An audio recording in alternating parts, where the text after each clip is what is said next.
A coletiva de Roger já começou e a gente vai ouvir as respostas do treinador depois dessa vitória contra o Red Bull Bragantino. Da imprensa aqui na sala virtual, após Fluminense 2, Red Bull Bragantino 0, pela terceira fase da Copa do Brasil. A primeira pergunta é do Thiago Carvalho, da Band. Boa noite, Thiago. Boa noite, Daniel. Boa noite, Roger. Boa noite a todos. Roger, eu acredito que, por ser a primeira pergunta, você queira fazer primeiro um balanço do jogo, falar um pouco sobre como foi a partida para vocês. Mas a pergunta que eu quero deixar para você, novamente, é sobre o Fred, né? A gente sabe que sempre que o Fluminense precisa, o Fred aparece. Hoje não foi diferente. Inclusive, um ano muito especial para o Fred. Ele chegou no gol 400 da carreira, se tornou o segundo maior artilheiro do Fluminense. E agora está uma bola na rede de igualar o Romário e se tornar o maior artilheiro da Copa do Brasil também. Então, eu queria que você falasse um pouco sobre esse ano do Fred e a importância dele para você na equipe. Boa noite a todos. Foi uma partida consistente, segura, acima de tudo, de muita paciência, porque nós enfrentamos um grande adversário que tenta construir o seu jogo a partir do seu campo e naturalmente, por estar jogando em casa, nós teríamos que subir um pouco a marcação e pressionar dentro do campo e não poderíamos, de forma alguma, oferecer a transição e os espaços nesse momento que pressionávamos dentro do campo. Foi um 0-0 no primeiro tempo, que nós tivemos muito volume, foram oportunidades criadas, mas não concretizamos o nosso gol. Na segunda etapa, a gente conseguiu achar nossas principais virtudes, e na figura do Fred, centroavante, o gol que nos deu a possibilidade de o adversário se abrir um pouco mais e, por consequência, conseguir o segundo. O Fred tem sido importante, assim como o Abel, mas especialmente o Fred. O ano que nós trabalhamos juntos no Atlético Mineiro foi um ano que também o Fred fez muitos gols, fez uma temporada de muitos gols, sobretudo porque as equipes que eu procuro trabalhar, eu tenho como referência sempre o jogador que joga à frente, que é o artilheiro da equipe, Todas as movimentações de posicionamento e jogadas eu vou trabalhar para que ele seja o comandante da área e a principal válvula para que a gente consiga balançar as redes, porque é os jogadores que têm mais virtudes para isso, e eu fico feliz do ano que ele está fazendo, conseguindo estar bem na maioria dos jogos, entrando inteiro, dando o seu melhor, e quando já está mais desgastado, dando a vaga para outro colega poder terminar o serviço, digamos assim. É um ano importante para a gente, para ele, e nós estamos construindo uma temporada boa. Agora é a vez de Daniel Kaiser, da Antena Esportiva. Boa noite, Daniel. Boa noite, Daniel. Boa noite, Roger. Parabéns pela vitória. Mais uma atuação defensiva muito consistente, no jogo onde o Fluminense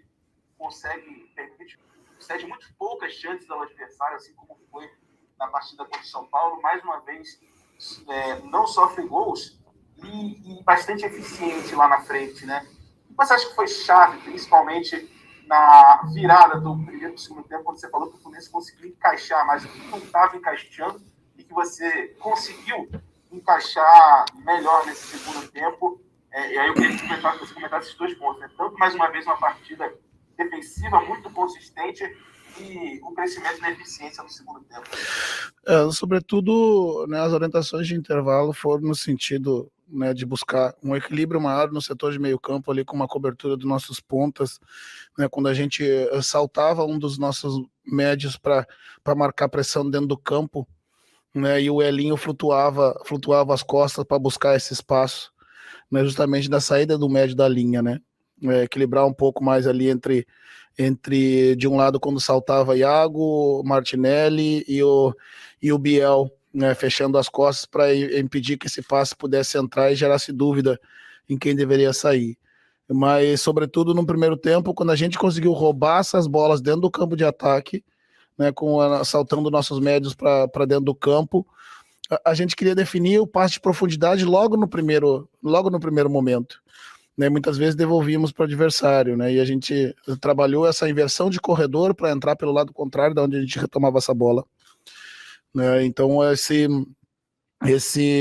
ajuste no intervalo ali, na conversa e no segundo tempo, a gente conseguiu justamente nessa variável, né, de retomada por um lado, fazer ela bater num corredor central, depois sair novamente pelo centro, do centro para o lado, para que a gente, atacando a profundidade, pudesse chegar ao gol como chegamos. É impressionante que às vezes o Roger se empolga e ele vai e assim, eu tive que me concentrar aqui para poder entender, tentando traduzir para de repente a galera que não pegou. Basicamente o que ele falou de mudanças, né, que fez é porque o Fluminense roubava a bola, tem um outro destaque ainda para falar disso, roubava a bola e tentava rapidamente, roubou a bola e pum, já dá o passe em profundidade que ia fazer a jogada fluir. E aí ele estava falando sobre dominar a bola e conseguir roubar, depois de roubar, dar no meio, o meio abrir, a bola voltar para o meio e organizar uma jogada rápida sem devolver a bola tão rápido para o Red Bull. Assim sai o primeiro gol e assim sai o segundo gol, né? Numa roubada de bola, e a água estica para Fred, mas vai de Fred para Gabriel Teixeira para poder ter a conclusão. E outro detalhe, é impressionante como o Roger sempre fala sobre algo defensivo. O que o Fluminense estava errando na hora de criar? Ele começa a responder o que estava errando na marcação para poder falar da criação de jogada. Toda jogada de Roger começa a partir da defesa. E até na transmissão da Globo chegaram a falar algo sobre isso, né? Acho que foi Júnior que fala, né? Antigamente falavam que a melhor defesa era o ataque. No caso de hoje, ele até cita hoje, mas não acho que é todo mundo não. No caso de Roger, vou trazer aqui, parafraseando, o melhor ataque é a defesa. A forma como rouba a bola define muito como vai definir a jogada. Vamos continuar ouvindo o Roger. Basicamente isso, né? Depois das trocas foram peças por peças, jogadores mais desgastados, né? E para terminar a partida, né, com sangue novo no campo. Agora é a vez da Paula Carvalho do GE. Boa noite, Paula. Para terminar com sangue novo em campo. Aí entrou Ganso e Luiz Henrique numa disposição do Luiz Henrique, tô brincando. Dessa vez o Luiz Henrique até fez 2 desarmes importantes, mas Ganso entrou numa disposição, meu amigo. Boa noite, Daniel. Tudo bem, Roger? Parabéns pela vitória. Como você falou, um jogo bem consistente do Fluminense. Se você me permitir, eu queria fazer 2 perguntas. A primeira delas é em relação ao Caio Paulista, né? O Caio Paulista, quando chegou no Fluminense ano passado, era um jogador bastante questionado pela torcida. Ele andava muito ao longo dos jogos e ele cresceu muito de produção nessa temporada com você já no comando. Queria que você falasse um pouquinho do Caio Paulista e também sobre o Ganso, né? Recentemente o Diniz do Santos falou, né, que gostaria de contar com o Ganso, que seria bom para todo mundo. E como é que você vê o Ganso no seu grupo? Obrigada. Então, o Paulo, eu falei sobre ele no último jogo, né? Onde, da ausência do Casares, ele passava a ser minha imediata opção e entrou muito bem, oferecendo o que ele tem de qualidade, né? Eu tenho buscado ajustar um posicionamento dentro do que eu entendo para aquela função. É uma posição um pouco mais desgastante para o meio, né? Jogar num tripé, mas o Paulo aqui mesmo no Fluminense já jogou de volante com o Diniz, né? Então tem essa capacidade de fazer essa função, né? E com uma qualidade que poucos jogadores têm, né? Quando ele entrou, muitos passes achou, né? Se posicionou, disputou, roubou bola, né? Isso tudo para demonstrar o que ele está motivado, né? Independente do que vai acontecer, né? Eu conto muito com ele. Agora, o Caio é o atleta que mais evoluiu no ponto de vista de posicionamento tático dentro do campo. Entendeu que precisava no começo do ano evoluir dentro do que eu entendo para o jogador dessa função e trabalhou muito. Hoje o Caio tem sido decisivo, assim como o Biel, tem sido decisivo para o equilíbrio do nosso meio campo. Né, nas inversões de corredor, onde o adversário está tentando entrar por um lado, ele está dividindo o campo, ajudando a ser um quarto jogador de meio, e tem muita força para tomar a bola do adversário e arrancar na direção do gol. Né, ele gosta do jogo físico, mas não só o jogo físico, né, quando preciso pegar a bola às costas da linha sem a presença do jogo físico para girar na linha, ele também tem essa virtude. Evoluiu muito, fico muito feliz, né? Mas da minha contribuição tem muito pouco, que tem muito da vontade do atleta de evoluir. Agora é a vez do Sérgio Guimarães, da Rádio Tupi. Boa noite, Sérgio. Vou só destacar esta pergunta. A fala dele, principalmente sobre Caio Paulista, arregaçou de elogios, né? Fica o destaque aí. Vamos continuar ouvindo. Boa noite, Daniel. Boa noite, companheiros. Boa noite, Roger. Parabéns aí pela vitória na Copa do Brasil. 2 perguntas, por gentileza. A primeira, o Fluminense estava numa pegada forte. Tinha Libertadores e tinha Campeonato Brasileiro. Agora tem uma 3ª competição. Existe a possibilidade do jogo contra o Cuiabá, você já pensar em poupar alguém? Jogo 11 horas da manhã, São Januário já mudou de estádio. Existe essa possibilidade? Uma segunda pergunta, por gentileza. É uma questão envolvendo a Copa América, um assunto bastante questionável por todo mundo. O que você acha da Copa América ser realizada no Brasil? Então, com relação ao próximo jogo, no domingo pela manhã, né, Duas boas perguntas, interessantes. Vamos lá. não gosto de usar a palavra poupar, né, que parece que é um desprestígio, o torcedor, por vezes, interpreta mal essa denominação como, né, um desprestígio à competição, né. Eu trabalho muito em conjunto com a fisiologia, eu quero poder levar o que melhor está no momento para dentro do campo, né, mas eu preciso levar jogadores que estejam frescos, né, descansados. Se for necessário fazer isso, né, a gente pode escolher essa via, né, mas eu penso que o tempo de recuperação é adequado, né. Amanhã, depois, a gente vai receber os dados da avaliação física e vamos ver se há necessidade da gente colocar um outro jogador mais descansado na partida, em detrimento daquele que teve um sacrifício maior no jogo como esse.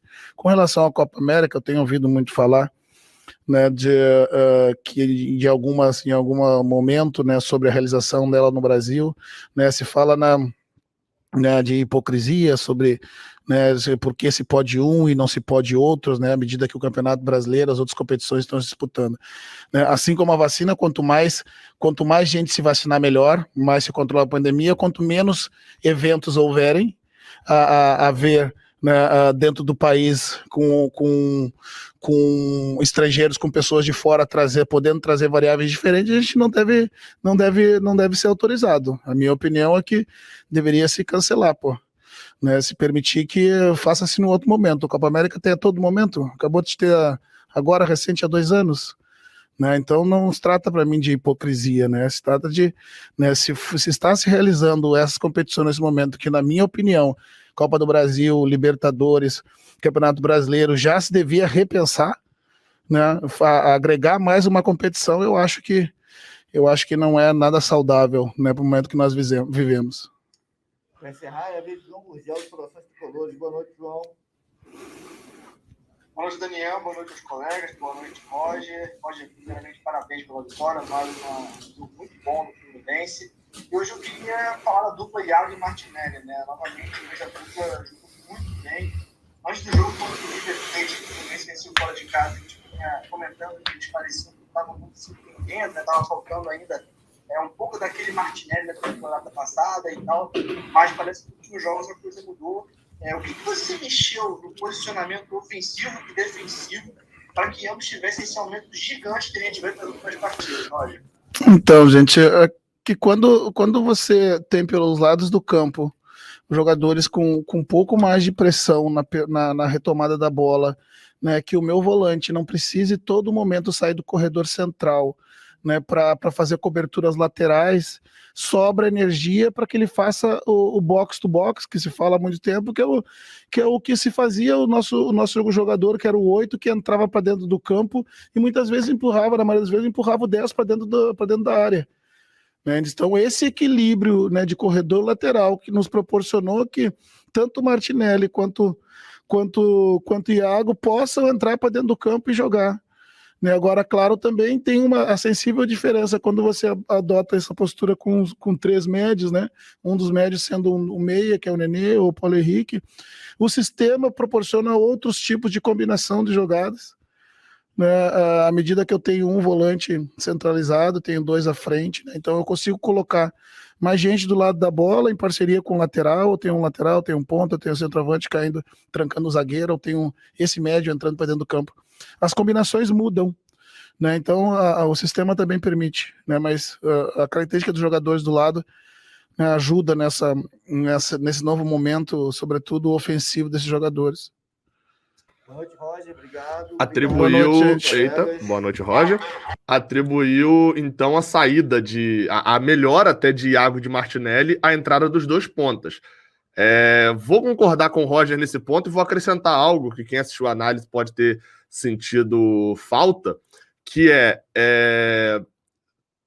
no caso da entrada dos 2 pontas, a gente tinha se acostumado a ver não produzir tanto Luiz Henrique, não marcar tanto Kaique, com a entrada de Caio Paulista e Gabriel Teixeira, a gente viu que dá para produzir e marcar. Os dois hoje fizeram isso, o Gabriel Teixeira melhorou.